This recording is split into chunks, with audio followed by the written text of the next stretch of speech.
کہ انسان جس سے محبت کرتا ہے، بے انتہا محبت کرتا ہو، تو یقیناً آج ٹیکنالوجی کا دور ہے۔ جب ٹیکنالوجی نہ تھی تو اس دور میں انسان کرتا کیا تھا کہ اگر کوئی اس کا دوست، اس کا کوئی محبوب، بہت پسندیدہ شخص جس سے وہ بے انتہا محبت کرتا ہو، تو اس دوست کی تصویر اس کی آنکھوں میں تو ہوتی ہے، لیکن وہ سوچتا ہے کہ میں کیوں نہ اپنے پاس اس کی ایک تصویر رکھوں۔ اور آج کے دور کی تعلق سے ہم اور آپ جانتے ہیں، جیسے ہمارے پاس موبائل فون ہے، ہمارے پاس آج فوٹوگرافی کے لیے کیمرہ وغیرہ موجود ہے، تو اس میں ہم اس کی تصویر کو نقاش کر لیتے ہیں، اس کو محفوظ رکھتے ہیں، اور جب بھی اس کی یاد آ جائے اس تصویر کو اٹھا کر دیکھ لیتے ہیں۔ لیکن آئیے، کچھ عاشقین ایسے بھی ہوتے ہیں جن کو حضور کے چہرے کو اگر ڈھونڈنا ہو، ذات مصطفیٰ کو اگر دیکھنا ہو، تو وہ لوگ کہاں پر ذات مصطفیٰ کو دیکھیں؟ آئیے، سرکار جنید بغدادی علیہ رحمت و رضوان، جنہیں ہر کوئی جانتا ہے، آپ ولایت کے بہت بڑے سردار رہ چکے ہیں۔ حضرت جنید بغدادی کے دور میں ایک مصور ہوا کرتا تھا جو لوگوں کی تصویر بناتا تھا، اپنے ہاتھوں سے نقاشی کر کر تصویر بناتا تھا۔ حضرت جنید بغدادی علیہ رحمت و رضوان کو پتا چلا کہ فلاں مقام پر ایک شخص ہے جو لوگوں کی جیسے کہو، انسان کو دیکھ کر نہیں بناتا تھا، بلکہ اگر کسی سے کہو کہ فلاں میرے دوست کا حلیہ ایسا ہے، تو اس کی شکل کو برابر ویسے ہی بنائے گا، اس کا ویسے ہی نقشہ کھینچے گا۔ چنانچہ حضرت جنید بغدادی اس مصور کے پاس گئے، اس نقاش کے پاس گئے، اور اس نے جب آپ کو دیکھا تو فرمایا کہ اے جنید بغدادی، آپ میرے یہاں کیسے آ گئے؟ حضرت جنید بغدادی فرماتے ہیں کہ میں نے سنا ہے کہ تم بغیر دیکھے لوگوں کی تصویر بناتے ہو، مجھے بھی اپنے محبوب کی تصویر بنانا ہے جس سے میں بے انتہا محبت کرتا ہوں۔ چنانچہ اس شخص نے کہا ٹھیک ہے، میں بنوا دوں گا، آئیے، اور جس کی تصویر بنانا ہے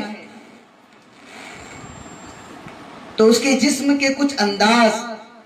اس کے جسم کی کچھ اہیتیں بتلائیے، اس کے چہرے کا، اس کے آنکھوں کا، اس کے بالوں کا، اس کی زبان، اس کے ہونٹوں کا، یہ تذکرہ۔ حضرت جنید بغدادی اب پیارے آقا علیہ السلام کا نقشہ جو سیرت النبی صلی اللہ علیہ وسلم کی کتابوں سے ہم کو ملتا ہے، وہ نقشہ حضرت جنید بغدادی علیہ رحمت و رضوان اب سنانے لگے کہ بناؤ ایسی تصویر جس کی پیشانی نور سے بھری ہوئی ہو۔ چنانچہ حضرت جنید بغدادی اب روح مصطفیٰ کا تذکرہ اس کے سامنے کر رہے ہیں کہ بھویں بھری ہوئی ہیں، آنکھوں کی بھری ہوئی ہے۔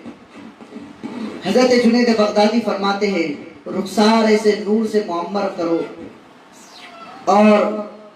ہونٹ ایسے ہو جیسے گلاب کی پتیاں ہو، اور زلفیں ایسی کہ جس میں کام ایسے لگے کہ گھنی رات میں ایک چاند چمک رہا ہو۔ چنانچہ حضرت جنید بغدادی اب یہ تذکرہ کر ہی رہے تھے، چنانچہ وہ شخص فوراً اٹھا اور اندر گیا اور کہا کہ یہ تصویر میرے پاس ہے، آپ کچھ دیر رکیے، میں لے آتا ہوں۔ چنانچہ وہ اپنے گھر میں جاتا ہے اور قرآن پاک لا کر حضرت جنید بغدادی کے پاس رکھ دیتا ہے، اور کہا کہ اے جنید بغدادی، تم جیسی تصویر چاہتے ہو وہ یہ کتاب میں موجود ہے، تمہارا میں جانتا ہوں اور تم بھی جانتے ہو کہ تم کس کی تصویر بنا رہے ہو۔ چنانچہ فرمایا تم پیارے آقا علیہ السلام کی تصویر بنا رہے ہو، اگر تمہیں یہ تصویر دیکھنا ہے تو آؤ قرآن کو پڑھتے ہیں، جن کا قرآن نے ذکر ایسے کیا کہ جب ذکر چہرے مصطفیٰ کی بات آئی تو قرآن، اللہ رب العزت کا قرآن بیان کرتا ہے وَالضُّحَىٰ، چہرے مصطفیٰ کا ذکر ہوتا ہے کہ وَالضُّحَىٰ، چمکتا ہوا چہرہ۔ پھر بات کرتے ہیں کہ قرآن نے جب ان کے زلفوں کی بات کی تو کہا واللیل اذا سجا واللیل اذا یغشا. قرآن جب بات کرتا ہے ان کی آنکھوں کی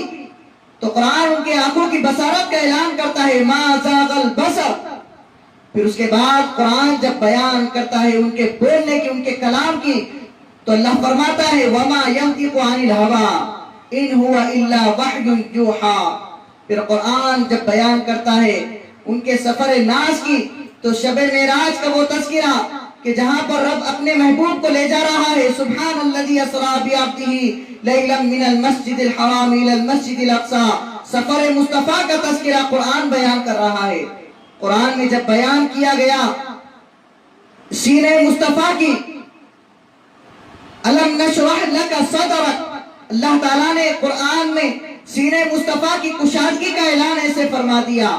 اور قرآن جب بیان کرتا ہے ان کے ہاتھ کی قوت اور بازوؤں کی قوت کو تو قرآن میں اللہ فرماتا ہے وَمَا رَمَيْتَ إِذْ رَمَيْتَ إِنَّ اللَّهَ رَمَى. پیارے بزرگ اور دوستو، یہ ہے حضور آقا علیہ الصلوۃ والسلام کا وہ جسم کے اعضاء جس میں اللہ رب العزت قرآن میں بیان کر رہا ہے